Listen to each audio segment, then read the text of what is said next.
The season is over, but there's a little bit of good news for UCF and Scott Frost. Duane Thomas Jr. is returning.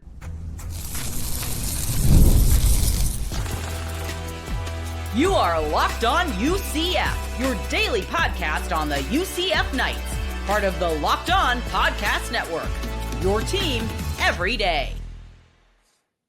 Welcome on into Locked On UCF, your daily UCF podcast. I'm your host, Mike G. Thank you so much for making us your first listen of every single day. Turn us on, turn us up, we'll turn it out. I'm here with my good friend, Andrew Gluchov, senior writer at UCFKnightZone.com to talk a little UCF of football here today. On today's show, we're going to talk about players choosing to return. Good news. Duane Thomas Jr. returns. We'll talk about the impact that he'll have on the roster next year. And then we're going to talk about some wider ranging topics in college football. Andrew, should G5 teams be eliminated from the college football playoff? And is the bowl system cooked as we know it? Let's start at the top. Duane Thomas Jr. was UCF's leading receiver this past season. He has essentially announced his plans to return to the Knights here next year. Well, you need continuity if you're Scott Frost, and you need guys who understand how you want things done, and that can be what I call culture keepers for you. Carry the culture, carry what you've started to build there. Talk to me about Duane Thomas Jr. returning to the Knights in 2026. This is a big one as far as the offense goes. You know, they've lost Jacurri Brown, they've lost Tayven Jackson. Cam Fancher is trying to get a medical red shirt, and basically he would be like a quasi coach at that point. He'd be like the emergency guy. He knows his time it's basically up. But so you're hitting the reset in a lot of areas. And you know, they've got, you know, Duane Thomas being back. He was very dynamic, a lot of yards after catch.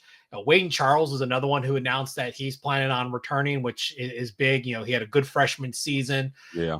So you talk about that continuity. You got two wide receivers there, talented, that can do some stuff, and you need that.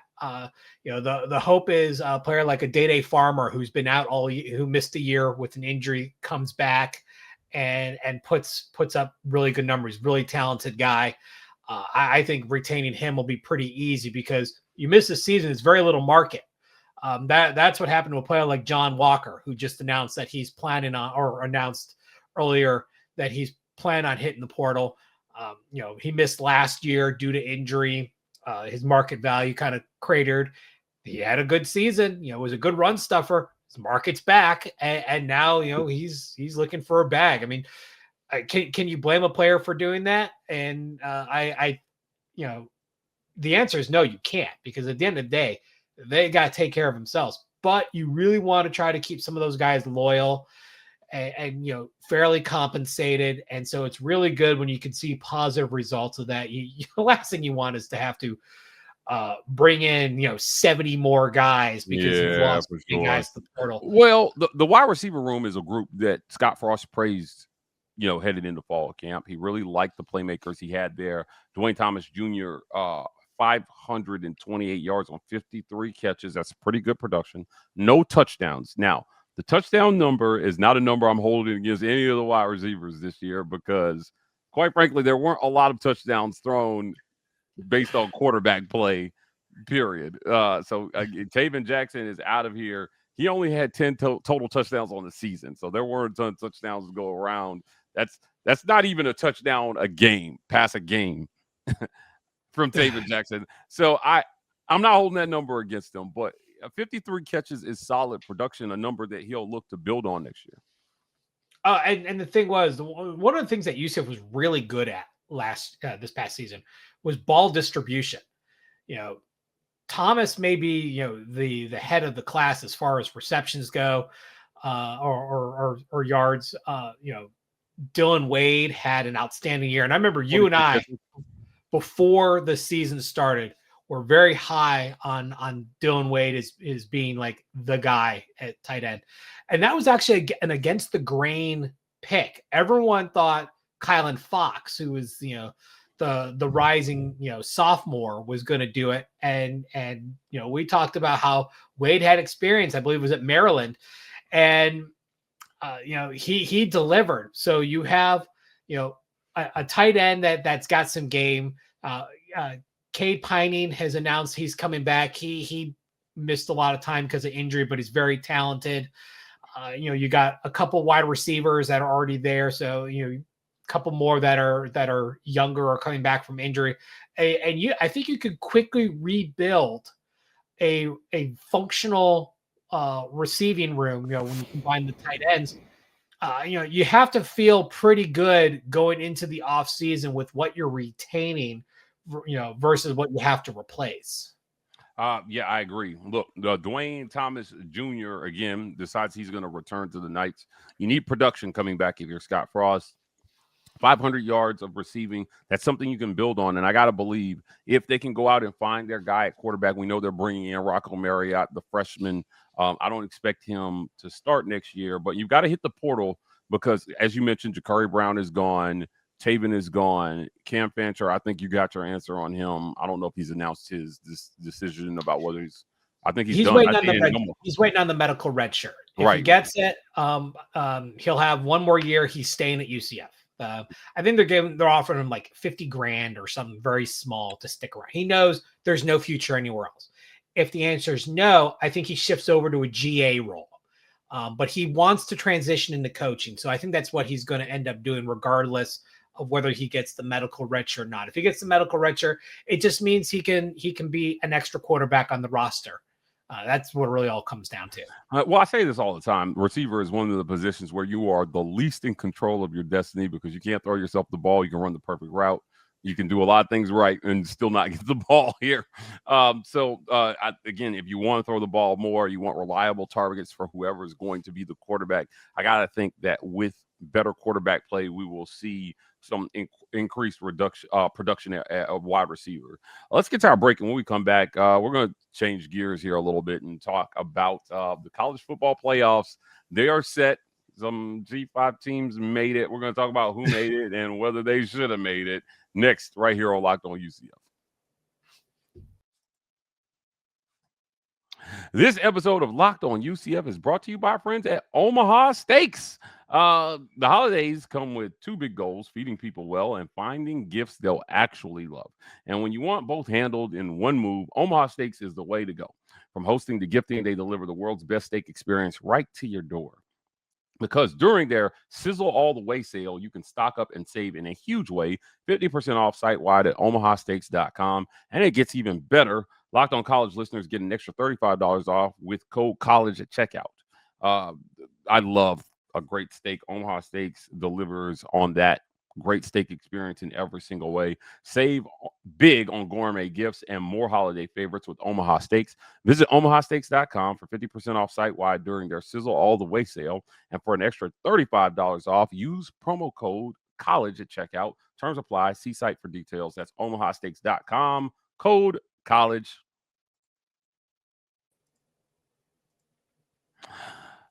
Should G5 teams be eliminated from the playoffs? Paul Finebaum is going viral right now for saying that they don't belong. It's an absolute joke that James Madison has made it into the playoffs. Tulane shouldn't be there. It's a travesty. Shut the whole system down. I mean, he's going off right now. Look, I consider Paul a friend. I go on his show about 8 to 10 times a year to talk college football. But I got to tell you, I won't go as far as Paul, but I don't know that I want to see James Madison in this playoff. I could live with Tulane. I don't know about James Madison. And, I just think this is still not a perfect system, but your thoughts here on I know you have some very strong feelings on this. That once upon a time, UCF was a G5 team that won every game and got left out of the conversation. So I know this topic has to hit home, I think, for UCF fans. Well, there's two frames of mind here. The first is, where UCF's been, and then the other one is where UCF is. And some fans out there have already drunk the Kool-Aid, and they now feel that they're, some elitist group. The truth is we cannot forget where we came from. As someone who was a student when UCF was still an independent, and through the MAC days and the early Conference USA days, I understand the value of even that one spot in the conversation. But here's the truth. Paul Finebaum may be your friend. He is not my friend. He has not invited me on his show, and that's okay. But let's be honest. He's paid to talk about SEC football. That is what he's paid to do. And so you have to take what he says with a grain of salt, because his stuff is going to be skewed towards that. Of course, he doesn't want G5 in there. That's another spot for an SEC team. The truth is, this system was designed that 5 conference champions would automatically get in. And the assumption was, okay, that'll be your P4 plus 1. Well, because the ACC had Duke win with 5 losses, just the way the tiebreakers worked out, that James Madison was the 5th ranked conference champion. That's the way it was agreed upon. That's the way it is. However, going back to what Finebaum says, that there should not be any G5 teams in. Very dangerous precedent. And I'll tell you why. Okay. One, it opens up to lawsuits. Look what happened when the BCS was sued by Tulane because of exclusions and ranking tweaks that were against, that's a good point. At the time, G6 schools. There was issues there. That, granted, that name didn't really exist back then. They were just non-automatic bid conferences. They filed a lawsuit because of the exclude. They were basically being excluded. So they had to tweak the system that, okay, if you're ranked at this point, you're in. Well, when the CFP came around, then they, and they looked at expansion. Okay, now we're talking conference champion. So they threw him a bone. One, it keeps the lawsuits down. It's not an expensive move on the CFP's part to have them get some money. There's plenty of money to go around. Teams get like what, $4 to $5 million for just getting in, and then they throw amounts to each conference. Don't worry, Paul. The SEC is plenty financed through this. Then let's go to the next part. They made a bold assumption and it backfired. However, if you get rid of the G5 altogether from that, you've essentially cut them off from the entire system. You might as well just remove them from FBS, which will destroy the power conferences. They need the G5 schools. They need them to fill their budgets, to get that extra home game so that they can get the necessary. You think Ohio State is going to get rid of a home game? Or Florida or Alabama or any of these like major schools, you think they're going to let that home game walk away? What power conference school is going to agree to have less than 6 home games in the season? If you segregate the power conference schools, somebody in that power conference group is going to be the loser in this, and you can't afford that. So there's where the G5 come into play. They fill in those holes of the conference, of your non-conference schedule. I agree with you. I agree, and that's why Andrew, I just want to add the point though that as I do in a lot of things in college football conversations, I blame the ACC because they suck. They're terrible. What an awful. They might as well be a G5 conference as far as I'm concerned. The ACC is terrible, and they repeat year after year. They don't hold up their end of the bargain. And they open the door to these conversations here. Look, I mean, now I say this, and the Big 12. God, I thought this was the year.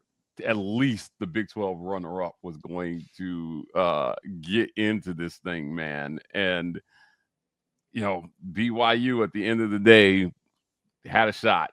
And they blew. No, they'd rather have a 3-loss Alabama team that lost to 5. Don't get me started on that.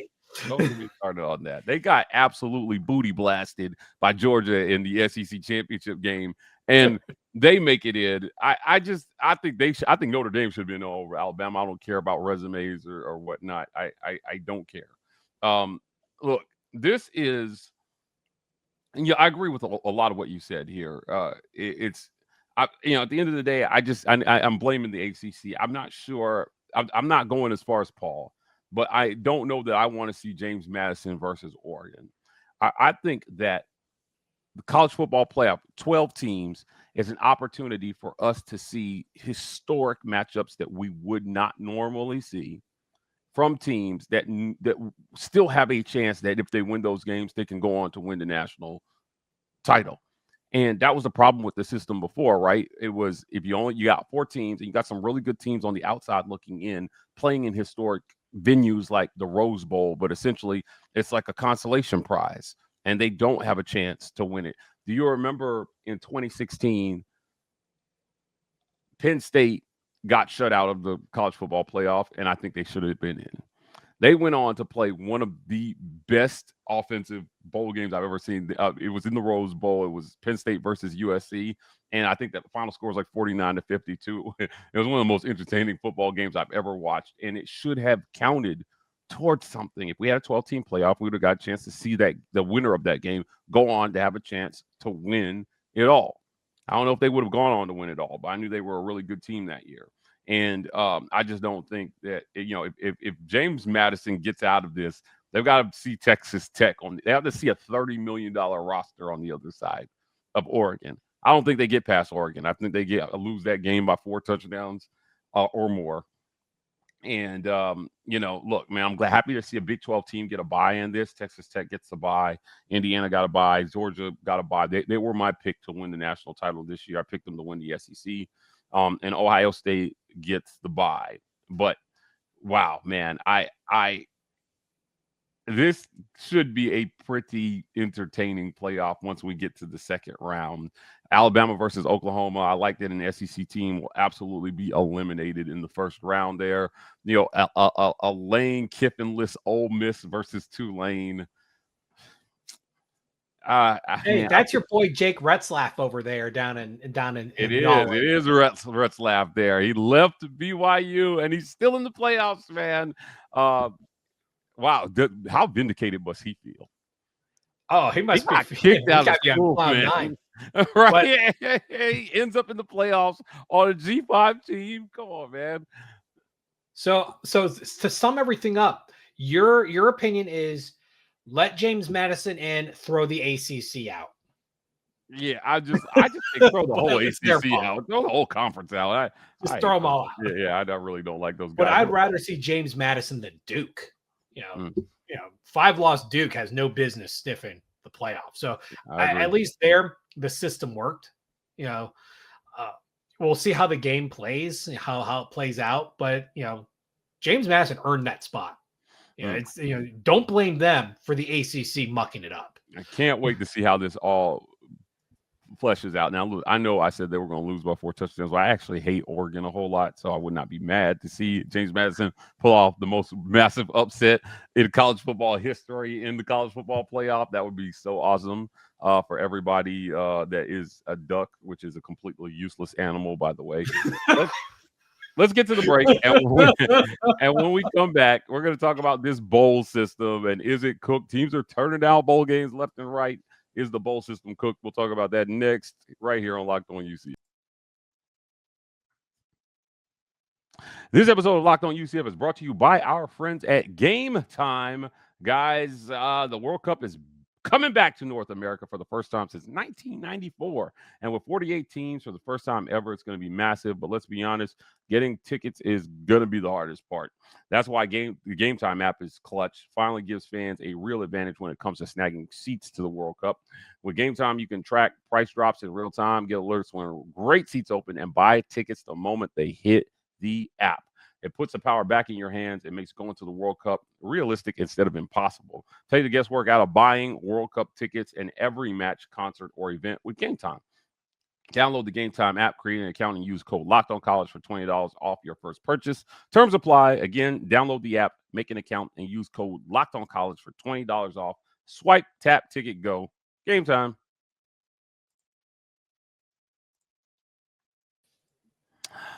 Is the bowl system cooked? We've got a 12-team playoff, and I think a lot of people are happy about that. But we've got Notre Dame, who barely missed it and said, we're not accepting the bowl invite. We got Big 12 teams who did not accept the bowl invites and got fined by the conference. We have 5-win teams who said no thank you to bowls when they got invited because other teams declined. Before we started recording, we kind of talked about this with everything going on in college football right now, with early signing day, with the portal in early January. It feels like unless you're playing for a championship, teams want to move on after the season and start focusing on next season, which could spell, I think, maybe the end to some of the really good bowl games that we used to get outside of the playoffs. Do you think that the bowl season is cooked, or what do you think about teams declining bowl invites and all the things around the bowl season right now? Well, let's start from the bottom up. I don't blame any 5-7 team for saying no. None of them. I think they all have valid reasons. The truth is, you finish your 12th game. There's a whole week before conference championship weekend. Your season's done. So you finish up school, you send your players home. That's what you do. That's what happened with UCF. They finished school, they sent the players dispersed. You don't expect that there are going to be slots that open up because at that point, everything's figured out. No 5-7 team was set to receive a bid this year. They had just the right number of teams. You don't anticipate things going wrong, but because of the coaching system, the way the coaching contracts and the silly season starts, you had multiple teams get impacted by coaching hires. Iowa State and Kansas State in particular are the Big 12. And so, one had a retirement, one had a poaching, and they said, you know what? We're not going to go to a bowl game. Now, they did not receive they didn't accept a bid and then back out like Marshall did last year. Marshall was fine for that, and justifiably so. When you agree to something and then back out, that's a whole different problem. Agreed. In this case, they didn't agree to the game. However, the expectation from the conference is you get 6 wins, you're going to a bowl game, period. So that's why the Big 12 set a precedent and fined each school $500,000. They want to send a very loud message of this is not acceptable. Do not do this again. I think $500,000 for a first-time violation is fine, and then you up it after that. Now let's move up the pyramid to Notre Dame. This is not the first time Notre Dame has said no when they got locked out of the playoffs. I believe it happened about 10 years ago or so, 9-10 years ago. They did the same thing. In their case, this is not the flex they think it is because, one, they're not part of a conference. This is basically looking like sour grapes. And, Florida State had every reason to stay home, but you know what? They didn't. And yeah, they got absolutely torched in their bowl game, when they missed the playoffs, but they still went. They manned up and went. It's not like Notre Dame lost a coach. It's not like, something catastrophically bad happened to the program. No, right. They just didn't make the playoffs. BFD, get over it. You're not in a conference. You don't get the benefit of the conference championship bit. Your new rule of if you're in the top 12, you automatically get in doesn't kick in till next year. So get the bleep over it. This is pathetic. And for him to go, for the athletic director of Notre Dame to go after the ACC, while the ACC's tiebreaker system is ridiculous and stupid and it needs to be revised immediately so that the teams that should have been playing in the conference championship were the 2 highest ranked CFP teams at that point when you had that many teams in a tiebreaker instead of Virginia and Duke. Okay. Usually something has to go wrong to go solve the problem. But basically trying to napalm the conference that you are a member of for every sport essentially outside of football is not the way to win friends and influence people. Newsflash, Notre Dame, your other sports, while some of them are good, they're not the pinnacle of everything like you like to believe that they are. I would agree with you. Look, I think that the bigger danger to the bowl system is early signing day. It's the portal. It's all the other things that surround, once your season is over, again, as I mentioned at the top of this segment, it seems like coaches are moving on to trying to get set for next season. So we're not playing for championships, and we're not one of the 12. Once our season is over, now there's got to be some in it for us. Now, if you don't know how bowl revenue works in the big conferences, that money is usually pooled and then distributed out evenly amongst all the schools. It helps to create an even competitive advantage amongst all the schools. And so the whole conference benefits the more teams from the conference make it. That's why if you're the Big 12, you find them for not accepting our bowl invite, because that's lost revenue for all your conference members when you decline a bowl invite. I just feel like we're losing something that's been such a great part of college football here, and not getting to see Notre Dame versus some team that Notre Dame would never play in the regular season. That's what I've always loved about college football. So, look, man, a shame on Notre Dame, right? But I hope that they'll take a look at this and find some way to incentivize teams to accept these bowl invites. UCF had a chance to play in a bowl game. Scott Frost said, no, thank you. Yeah, well, right. And understand that, the players were sent home. It would be logistically difficult to bring everyone back. Sure, but again, they were, I don't know. Like I said, it feels like they, especially when you're not going through a coaching change like some of these schools. Auburn had a chance to play in the Duke's Mayo Bowl as well too. They turned it down, but they just hired a coach. And when he got asked about it, he said, look, man, the timing was bad, and he's still hiring a staff, and he's people are leaving, and he's trying to figure out what players are going to be on this roster.